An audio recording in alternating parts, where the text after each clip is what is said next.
Hi friends, it's Janine Richards from Q101. Welcome to The Tour Life.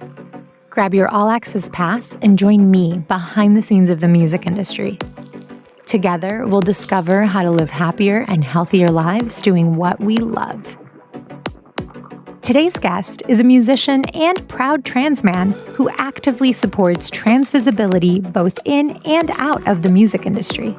We first met a few years back when he got his big break playing bass during Beth Ditto's solo tour for her album Fake Sugar. And he is once again grabbing his bass and hitting the road on Gossip's comeback tour for their new album Real Power, produced by none other than the legendary Rick Rubin.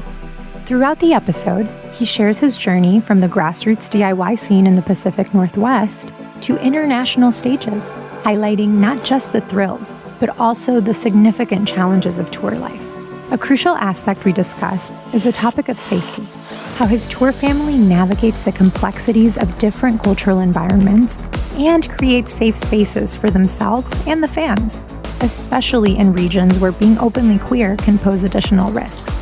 From discussing safety protocols at venues to sharing personal anecdotes about staying alert and prepared, this conversation sheds light on the often overlooked aspects of life on the road. Here's my conversation with the fabulously courageous and talented Teddy Quo. Hi, Teddy. How are you? Hi. Good, Janine. Thank you for having me. It's so good to talk to you because we only really, we spoke kind of in passing because we met when you were touring with Beth Ditto. And I saw you at the Sam Smith show, and I saw you there was like a Lincoln Hall show, but you were super fun. In Chicago. Yeah. And you guys were all so sweet and inviting. So I just wanted to get to know you a little bit better and see if we can learn from the things that you've learned over time. All right. Okay. So could you just let me know what got you into music? What got you from a kid in high school to now? Okay, yeah. I wasn't in band or anything in school, but I always wanted to play an instrument, and I got into a friend group that were into playing guitar and stuff. So for my 13th birthday, I begged for an electric guitar, and my parents kindly appeased my wish and got me this very cheap little guitar and an amp. And I took a few lessons, but actually we were living out of the country at the time in Singapore. It was hard to find a teacher that resonated with me. So then I just kind of became self-taught and would play within a few bands. And I think in my middle 20s, I moved to the Northwest, Pacific Northwest. And there's a real kind of DIY attitude up here. And so that kind of self-taught attitude was legitimate for a musician. Then I'm in the whole Riot Girl scene and, whatever else comes out of the Northwest.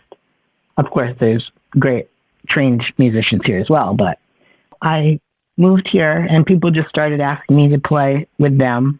Being queer and being in the queer scene, it's a smaller scene. So when a new queer person moves to town, especially when you're in your 20s, you're like, oh, who's that? So people found out I played. Then I was into bands that were pretty weird and experimental, maybe, especially in composition and time signatures and things like that. So maybe a little challenging. But we toured the country, put some records out, and in a van, sleeping on the floor sort of thing. And I just remained in bands and had other things going on. Went to school, worked, all these things going on, transitioned, which is a big thing that went on. But being friends with so many musicians, I would get offers sometimes to play this or playing this or playing that. And a friend of mine, who happens to be Beth's manager, posted that they were trying to put together a band to support Beth's solo thing that wasn't just a bunch of straight white men. So they were looking for queer people or women to play the instruments in the band. And so they were looking for a bass player and a keyboard player. And I put my name in the hat or whatever for the bass. They had me. I'd make an audition tape playing along to the songs and sent that in. And they were working with a music director and all these people that had to okay who was going to be in the band, and somehow they picked me. So, so that was very exciting. This would be my first foray into this like higher level professional touring kind of world or profession. I hadn't done it on that level before. How was that transition? Because you said it was kind of like it was not very structured out in the Pacific Northwest, right? Like right. This was just complete DIY. I had a 1983 Ford Econoline van and built a little loft in it and put our instruments under and then just travel. I mean, a lot of people start that way, I guess.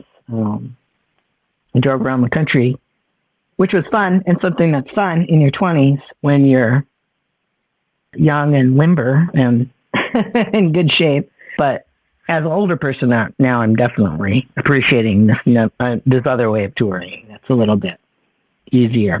Harder in other ways, but easier in most ways. When you moved from Singapore, you said you found a community pretty much right away? Or no? Yeah, there was, I lived in Minneapolis for a while after Singapore and had a band there. But when I moved to the Northwest, I moved to Portland first and then moved to Olympia, Washington. There was a lot going on in Olympia in the year 2000 when I was arriving there. The first Lady Fest of all time was happening that summer. So it was started in Olympia, and the first one was in 2000. And then it became this global phenomenon. Every country, not every country, but a lot of countries, a lot of major cities around the world were putting on their own Lady Fest. It was very feminist, like outside of mainstream music industry, DIY music festivals. And they're still happening today. Lady Fest Brussels or wherever.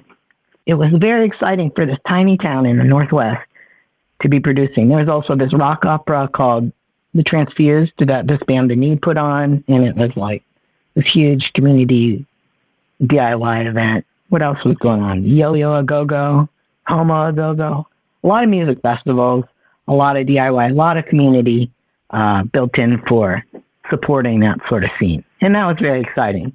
When you went on the road, how was it? Because now you're going into like America and we know rural America is definitely a place to navigate. So how was that? What was the going deeper into the East? Sometimes I would be concerned.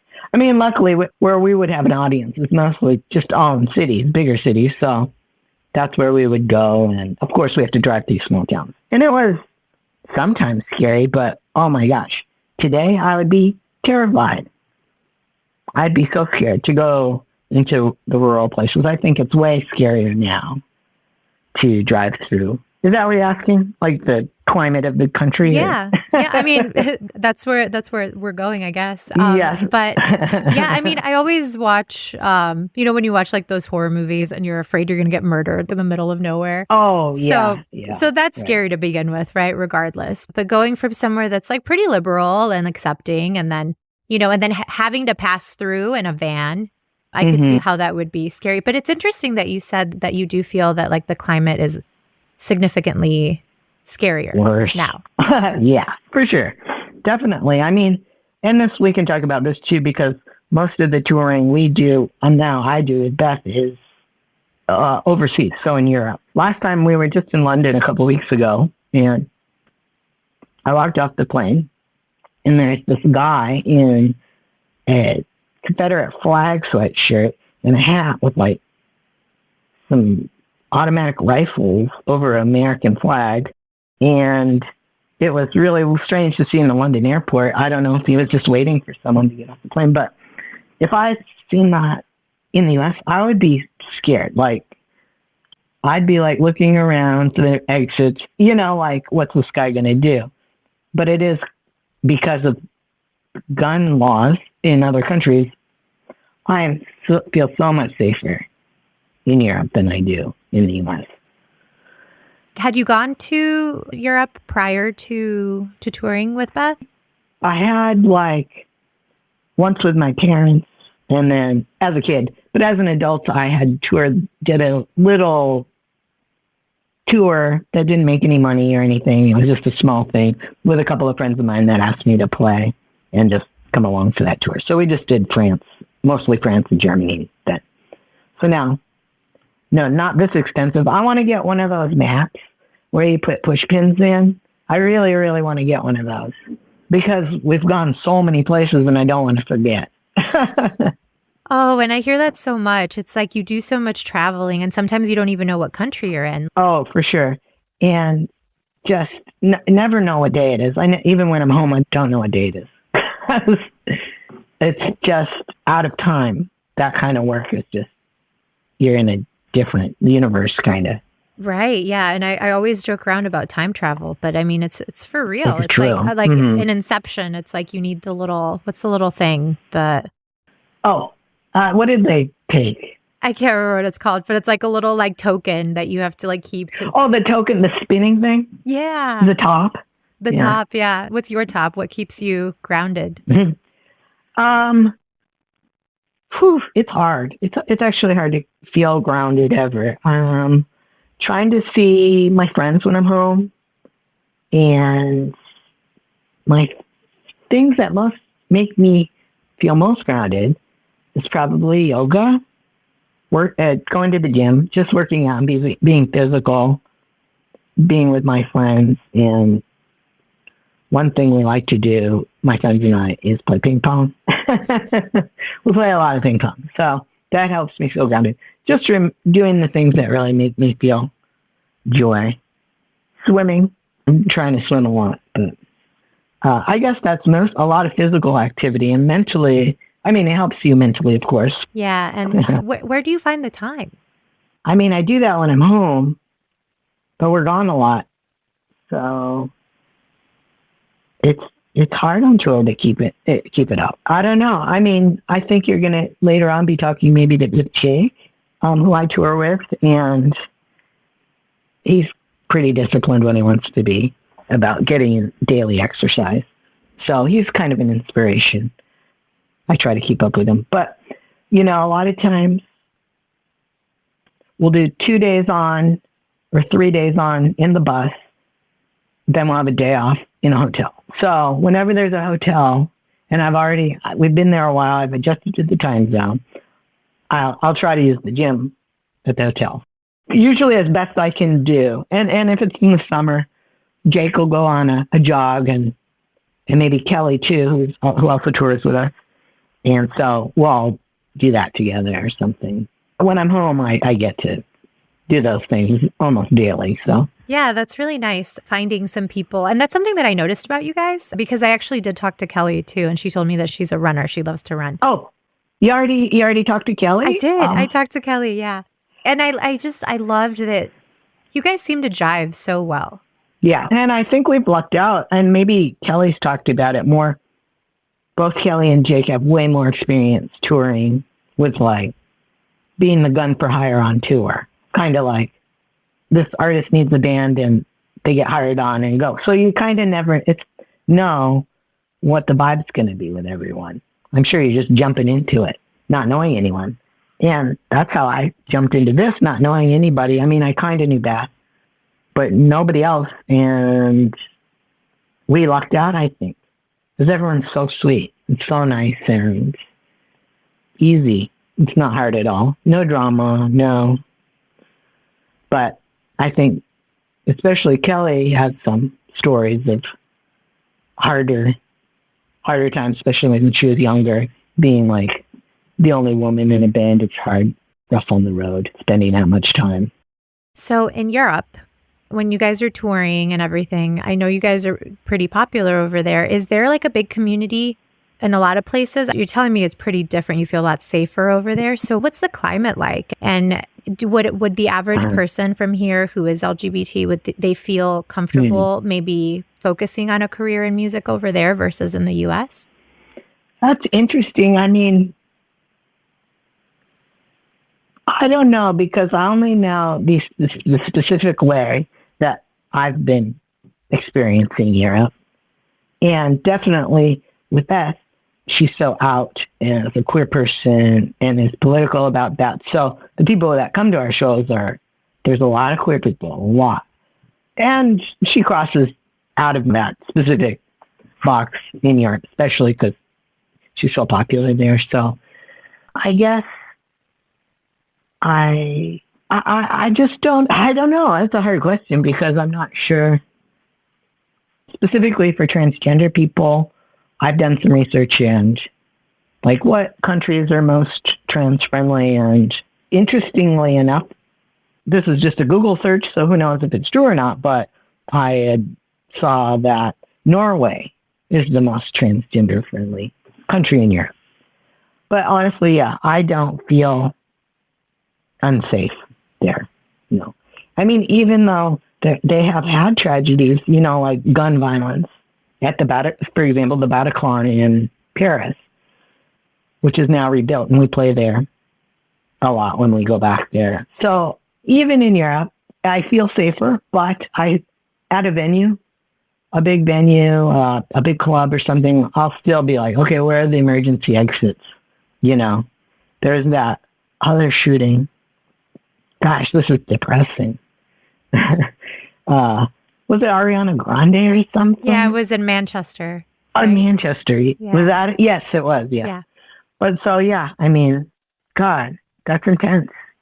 So how do you guys manage it? Because, I mean, obviously you can't be dwelling on it at all times. You do have to be aware and know where the exits are and things like that. Yeah. And it's, as a teacher, it's something that I deal with as well because of school shooting. Sure. Oh so my gosh, isn't that wild?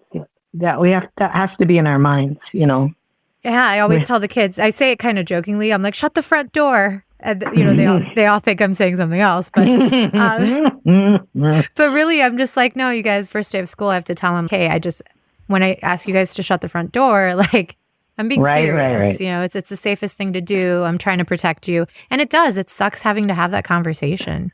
And you can't dwell on it, but it's real. How do you go about, especially when you're like at a venue, like the Bataclan that had it was like a huge thing. Yeah. And that place it's like an old European building. It's just nooks and crannies. There's not a lot of easy escape routes.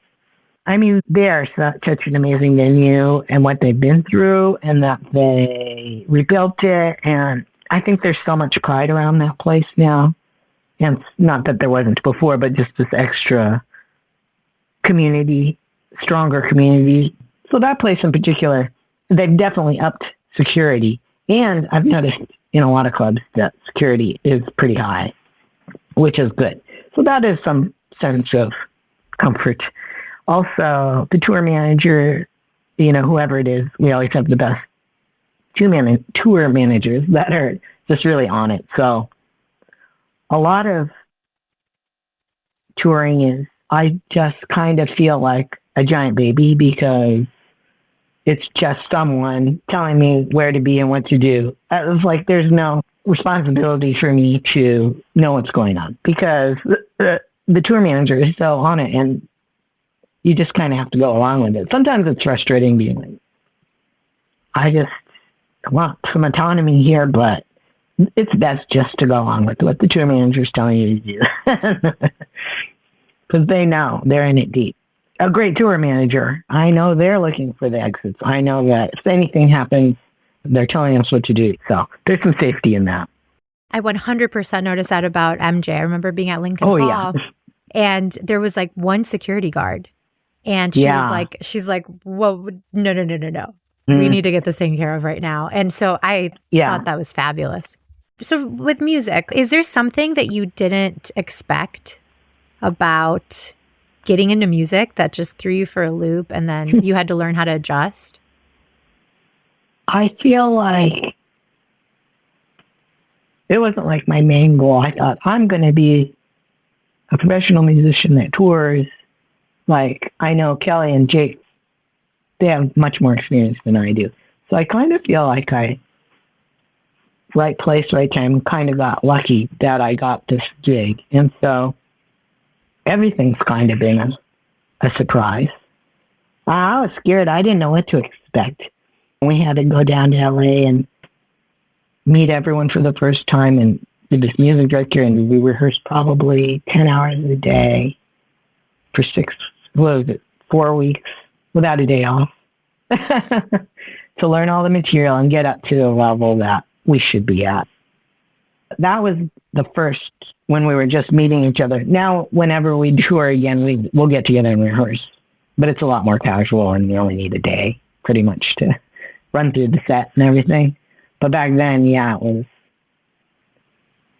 get there maybe 11 or noon and work till like 8 to 11. And just going in songs and playing things over and over and getting our sound, dialing our sounds in to make it sound good together. Because these are room full of people who've never played music together before. So that was interesting.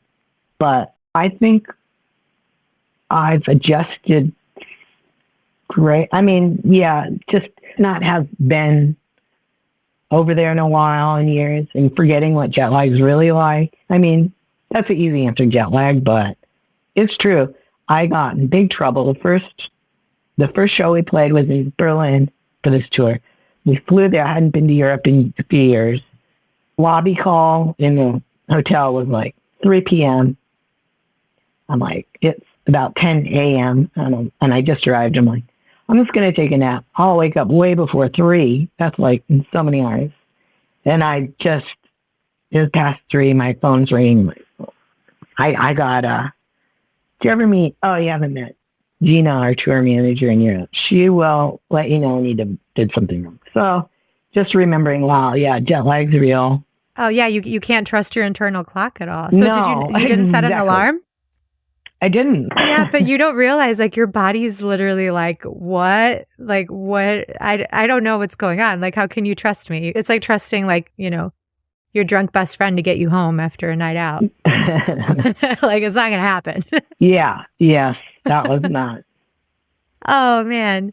No, that's really cool. So is there anything that you learned out on the road in Europe? Even if, just about the culture, anything that's interesting? Sure. I mean, just so much. It's been fun playing with, or just getting to spend a lot of time with Kelly, the guitar player, who's British. And then a lot of times our guitar tech, Mark, he's British. And a lot of times our sound person might be British. So getting to know kind of British slang, British lingo a little bit better, that's been fun. Just because I get it every day from these guys, So what they call things, like they call us, do you know what they call a swimsuit? What? In England, in the UK? No. A bathing costume. Bathing costume? Like that bathing costume? A bathing costume. And they call it pick, like a guitar pick. They call it plectrum. Plectrum or plectrum? Plectrum. That's amazing. Yeah, but I'm sure they're like, you call it what? In England, they do, is it Sunday roast or what is that? Yeah, Sunday roast. It's been a while, but if we're in the UK, in London, mostly with a day off on a Sunday, we'll try to get together and do a Sunday roast just at a local pub. It's usually just, I don't know, I'm sure it's a specific menu. I don't know, some like meat pie. Meat pie. Yeah. Pasties and meat pies. Like there's some meat pie thing happening. Potato something. I don't know. I don't remember. But is that like a thing that they do? They do. Everyone does it. Yeah, people do it. Like it's very common for everyone to do that on Sundays, I guess. So tea time and Sunday roast. Even our vegan punk friends, they have vegan Sunday roast. That's brilliant. How comforting is that, though? It's like some weekly tradition. It's nice. It's sitting down with your tour family and... Yeah, we usually try to do a big dinner together on whatever day off that seems appropriate. We like to do that. Because everyone becomes on a team. You're all on a team. When you get on that bus, the bus driver comes to dinner, everyone. So there's a lot of people on the bus, maybe 12. So how do you get from London to France? Usually we all get on the bus in London, if that's where we're starting. And we do often start there. And then we just take the ferry. So the whole bus just on a ferry? Goes on the ferry, and you're supposed to go upstairs. But a lot of times it's like 2 a.m. Upstairs so on the some bus? people stay upstairs on the boat. On the boat. Okay. And on the so ferry. Are the buses in Europe, they're 2 floors, right? They're 2 floors, They're double deckers or whatever? Yeah. Okay. So then you're supposed to go up on the ferry. Yeah. Because when you're on a ferry in a car, you're not supposed to stay in your car. Because if it sinks, you're kind of trapped. Yeah, you're stuck. It's like Titanic. So it's actually kind of scary, and I try not to think about it, but usually I'll just stay on. Actually, every time I think I've stayed on and slept instead of going up. Stayed on the bus? Stayed on the bus. Yeah, some people stay on the bus. It's scary. Yeah. If you think about it, but I don't know. Well, You need your sleep, You can't sit there dwelling on what could happen, right? I do not like that. I do not like that specific leg of tour. When we have to go on the ferry on a bus, I don't like it. But that's how we mostly get around. I think one time we took the train, but that also goes underwater. In the channel. There's a really intense train system in Europe, right? Yeah, there is. In the best kind of way. Have you ever been on the trains alone? Not alone. No, just with someone who knew how to navigate. Yeah. Oh, yeah. Tour manager or. Yeah. So a tour manager is a good tour manager is very helpful, huh? Oh my gosh.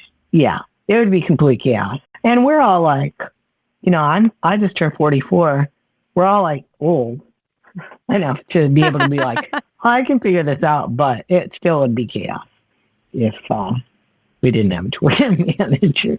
That's amazing. Yeah. So the German teacher at my school, so I teach Spanish, but she teaches German. And she mentioned that in Germany, and I know you guys have been to Germany a few times, a lot, probably. Yeah. Uh-huh. And I love Germany. Yeah. She said that a lot of times there are like little pubs and things, but they're hidden. Like you have to knock on, go through a door that goes through like another little like courtyard, and that's hidden from all the tourists because they try to keep all the tourists away. Oh my gosh. So it's like, wow, yes. I'll have to ask my German friends about that. Yeah, that's what she says. And she said she did become fluent in German when she was drinking there in college. So, German is the one language that I did try to learn most from traveling. I found it easier. Have you been picking anything up? Yeah, at first, for sure, I was doing the Duolingo app. That owl is so mean. Yeah. Owl. He sends you these threatening messages for not practicing. That's funny. So how did that work for you? Oh, pretty well. I mean, now I feel way out of practice, so I'm not going to try to embarrass myself by speaking to you in German, but I did. I got some compliments on my accent, my German, when I was there. So that's definitely one I think about going back to as far as learning a language. But I'd love to learn French, but it seems it's a lot harder for me to pick it up more than German. I mean, I guess English is Germanic language, so maybe it's easier. And I took Spanish in high school, so I can do some basic stuff. But Spanish in Spain is different. It is, yeah. There's the vosotros. Oh, that's fun. So you guys also, so Morocco is a French, is it territory, colony, or just like French culture that comes from? Because the French in Morocco? They speak French there, right? Were they? But do you remember going to Morocco? Oh yeah, for sure. I think that was my first time on the African continent. It was interesting because, unfortunately, and I feel like such a jerk sometimes for not being able to research every culture everywhere we're going before we get there, because a lot of times it's like spur of the moment, or you're just in so many places every day, you're in a different place. It's hard to keep up. So when I went to Morocco, and I would have liked to have done more research as well, but yes, it was fascinating, and we got to see some of the old called the old, was it Medina neighborhood, which stalls, the chickens and walking everywhere. And, it was labyrinthine marketplaces, we were walking through and, but you're right. They do speak French there. No one spoke French to us. Does that happen a lot? Everyone just speaks English to you by default? Okay. Mm-hmm. So you're like, no, speak to me in German so I can learn. Kelly also has an interesting story about her experience there with a different band. But when we were there, we definitely got literally taken for a ride by a taxi driver when we were trying to get to this one place. And he was taking us all around and tried to drop us off at a different place, which was his friend's store. They wanted us to buy stuff there. And I mean, obviously they're in need of, to make a living and all this. And so they're like, maybe Americans or Europeans might be a target. We're at their will, because we don't know where we're going.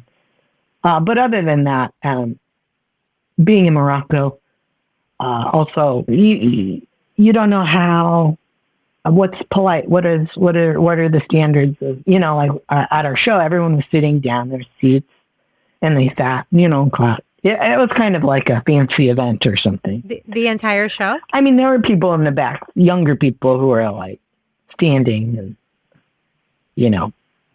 but you want to be respectful, when you go to and not say or do anything that's going to be offensive or whatnot. That's why I guess it's good to do some more research before you go places you've never been. That's interesting.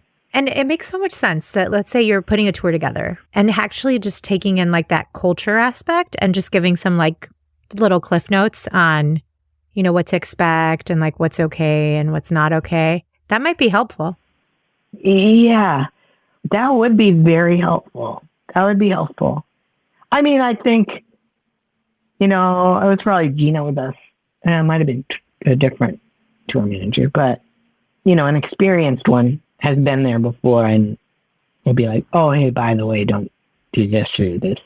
But yeah, having a real thing being like, what's polite and what is offensive would be very that's helpful. funny. And it's like that's not anything I would have ever like thought of, right? Because it's one of those things that you don't realize you need until you need it. Right. Exactly. Like, oh, oops, I don't know what polite here. So what's it like for them to be sitting and you trying to put on a show?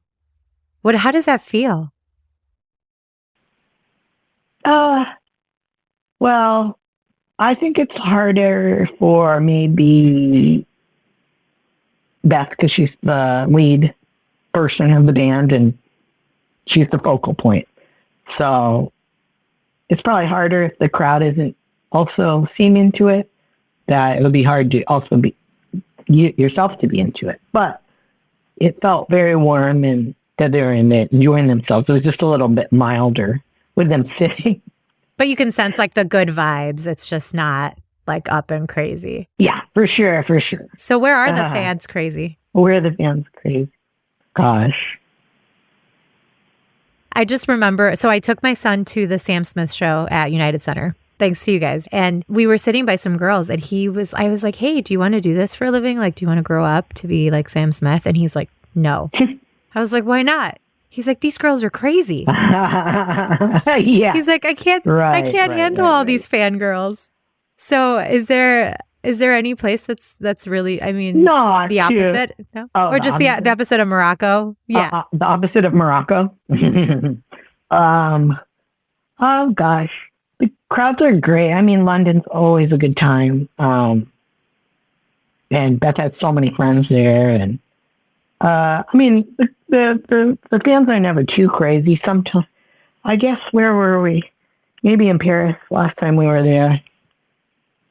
Someone was following us in our cab back to the hotel. So the tour manager had the cab stop, got out, and was like, hey. Yeah. Wow. So sometimes there's like people who are a little too fanatic, waiting after the show. But that's so good about talking to everybody and taking pictures with everyone. So it never gets too scary. Yeah. Do you guys do a lot of meet and greets after the show? Not a ton, no, but usually after we're done and after we've all like chilled out in the green room and got changed out of our show clothes and taken showers and stuff and we're going back to the bus. No one really cares about talking. I mean, people ask us for photos and stuff, but everyone wants to talk to Beth. So, Intricacies so good at making sure everyone feels special and like they got some time with her. So I guess if that's a meet and greet, you just have to wait for hours outside of the door. Yeah. Right, just waiting for her to be done now. What about like radio stuff? Do you guys do like promo things? Mm-hmm. Yeah, we've done, what was that? Mornings Become Eclectic? Is that what it's called? Oh, yeah, on KCRW, yeah. MBE. Yeah, we did that, and that was really fun. Down in LA, we went down there and recorded a lot of songs for that show. That was great. We've done some BBC stuff a couple times.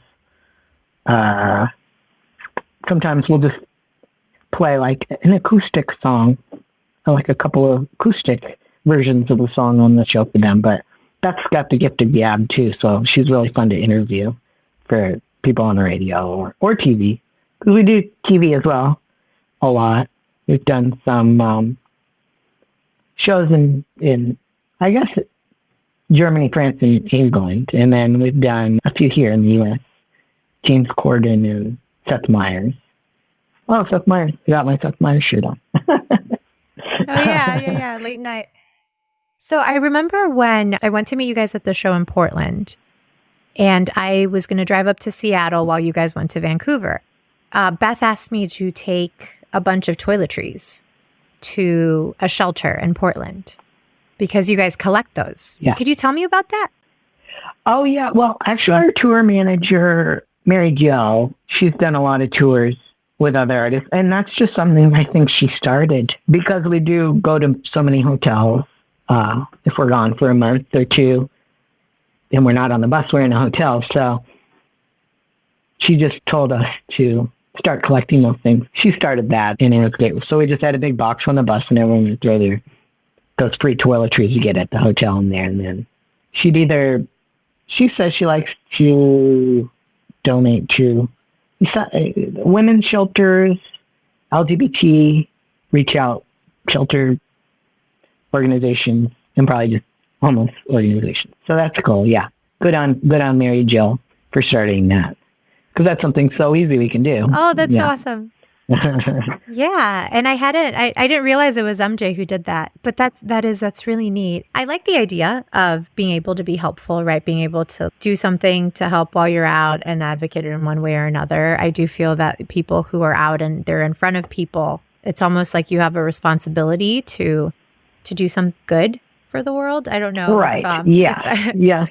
I know. It is. I mean, sure, everyone should, but yeah, it's like, okay, you're kind of a little bit more visible than other people in a way. And so how are you going to at least try to do some good, When it comes to things that you've learned, so is there any advice that anyone has given you when you were really green and just fresh that helped you? Yeah, little practical stuff for sure. Actually, the music director that we worked with originally, Mike Choi, he was a real tough on us, but he made us do the work and become better and everything. I mean, he has his method of dealing with jet lag, just didn't work for me. But other things like get T-Mobile. I do not work for T-Mobile, but they have unlimited data and text in every country without having to buy an extra little overseas package or anything like that. So you mean you don't have to pay $500 to $700? Yeah, exactly. So that's a good tip. I mean, it really has worked out. Everyone else has to pay like $50 a day or something. Not that much, but a lot. For you use their phone and it's so, you need your phone. I mean, it's so much easier to get around with maps. If you don't have your maps or you can't lost. call a car. Where's the North Star? Oh, it's cloudy. I have no idea. Not that I could find it anyway. Right. So yeah, that's one. And I don't work for T-Mobile, and who knows what their plans are now. But at the time when I was, also you get free Wi-Fi on planes with T-Mobile. Isn't that weird? It's so weird. When I go to sign on a plane, if there's a special section for T-Mobile people, you just put your phone number in, and then you get free Wi-Fi. Yeah. So, I'm in shock. For travelers. I had no idea. Wow. T-Mobile should hire me as a rep. Right. Like sponsorship deal. Or reach out. No. Yeah.